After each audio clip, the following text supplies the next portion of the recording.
అందరికీ నమస్తే అండి. చాలా వ్యాలిడ్, చాలా ఇంపార్టెంట్ టాపిక్ ఇది.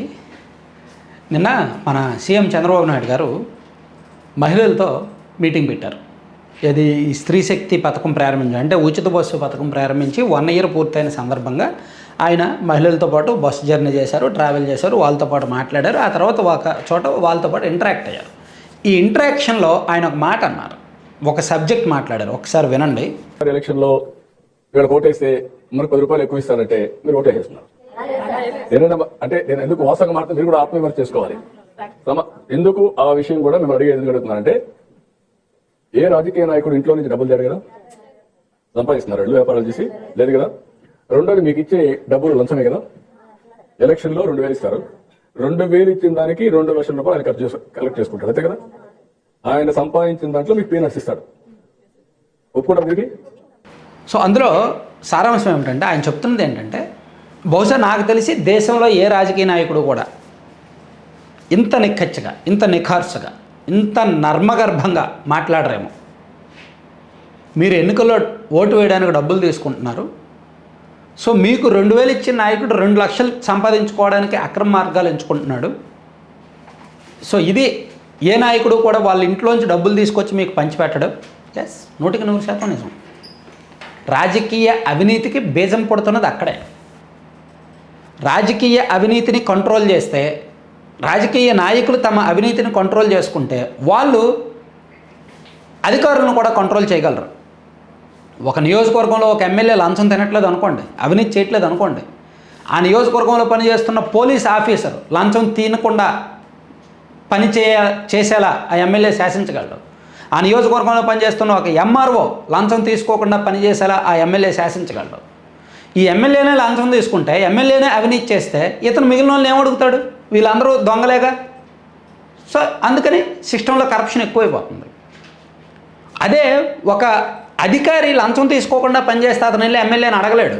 ఎందుకంటే ఎమ్మెల్యే అంటాడు, నేను మొన్న ఎన్నికల్లో 30 కోట్లు ఖర్చు పెట్టాను, ఇప్పుడు నాకు వచ్చే ఎన్నికలకు ఒక 40 కావాలి, మొత్తం 70, నా ఇంటికి ఒక 30 కావాలి, 100 కోట్లు నేను సంపాదించాలి అంటే అతను ఖర్చు పెట్టిన దానిలో 3-4 రెట్లు సంపాదించుకోవడానికి ప్రతి ఎమ్మెల్యే ప్రయత్నిస్తున్నారనేది 100% వాస్తవం.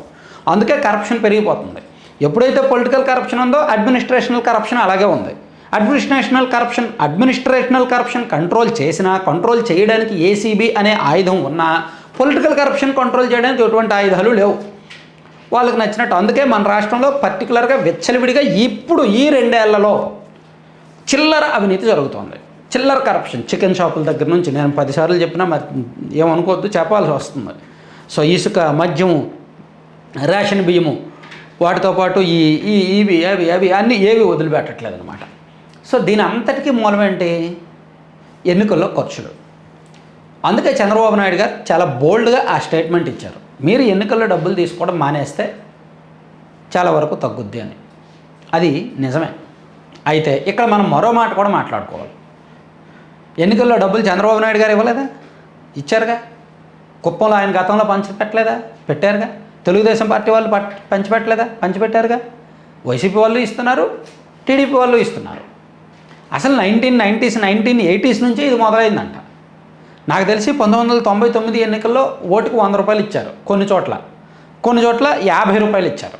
దాంతోపాటు ఒక చీప్ లిక్కర్, ఒక బాటిల్ ఇచ్చేవాళ్ళు కొంతమందికి.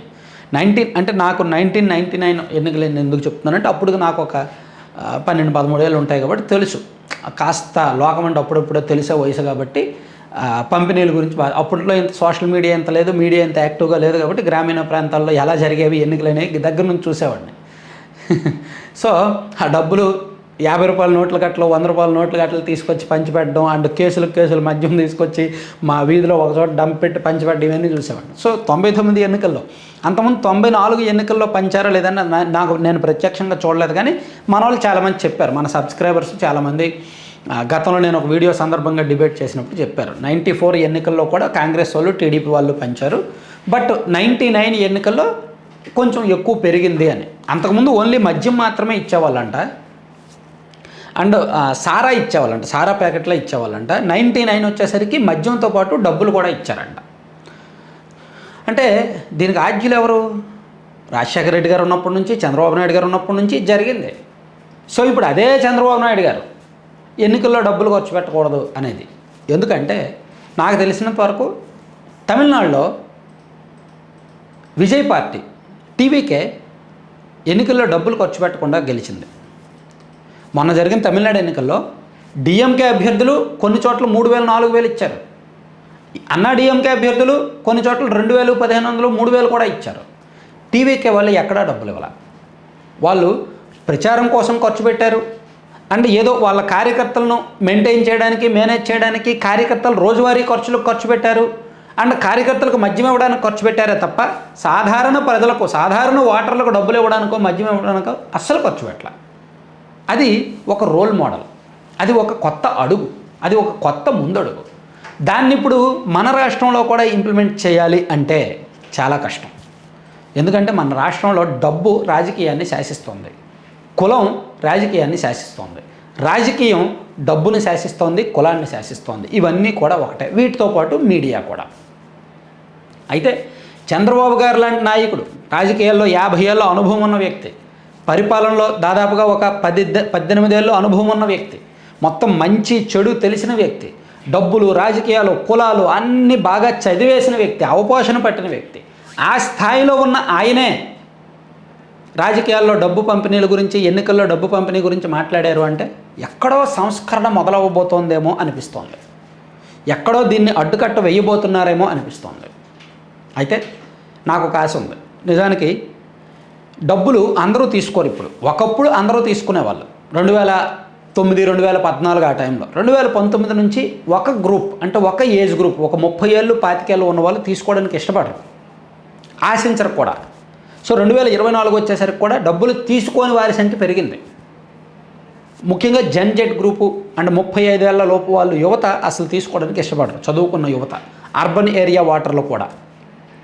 2019 ఎన్నికల్లోనండి విజయవాడలో ఒక తెలుగుదేశం పార్టీ ఎమ్మెల్యే గారు కేవలం 2.5 కోట్ల ఖర్చుతో ఎమ్మెల్యేగా గెలిచాడు ఆయన ఆ 2019 ఎన్నికల్లో.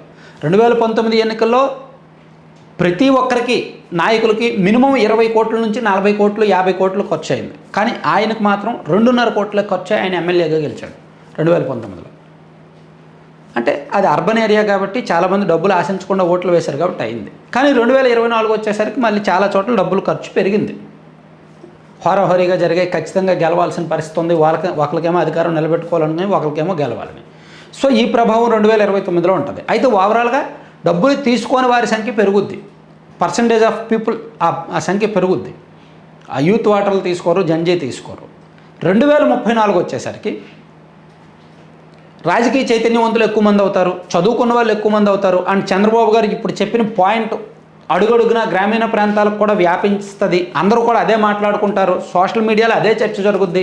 వరే మనం ఓటు వేయడానికి 2,000 తీసుకుంటే వాడు మన పేరు మీద మన నియోజకవర్గంలో 2 లక్షలు కాజేస్తాడు. సో అలా కోట్లు మన నియోజకవర్గం నుంచి కాజేస్తాడు, కాబట్టి మనం తీసుకోవద్దు అని మేబీ 2034కి ఆ ఫలితం కనిపిస్తుందేమో అని నాకు అనిపిస్తుంది. ఎందుకంటే అప్పటికి జెడ్ గ్రూప్ కావచ్చు అండ్ ఎడ్యుకేటెడ్ ఓటర్లు పెరుగుతారు, చైతన్యం పెరుగుద్ది, డబ్బు హవా కులం హవా తగ్గుద్ది, ఇవన్నీ కూడా పెరుగుతాయి. సో అందుకని చంద్రబాబు గారు ఇలా మాట్లాడడం చాలా ముఖ్యమైన అంశమే. దీన్ని రాజకీయాల్లో ఇంప్లిమెంట్ చేస్తే ఖచ్చితంగా ఫలితాలు కొంచెం లేటుగా అయినా వస్తాయన్నమాట.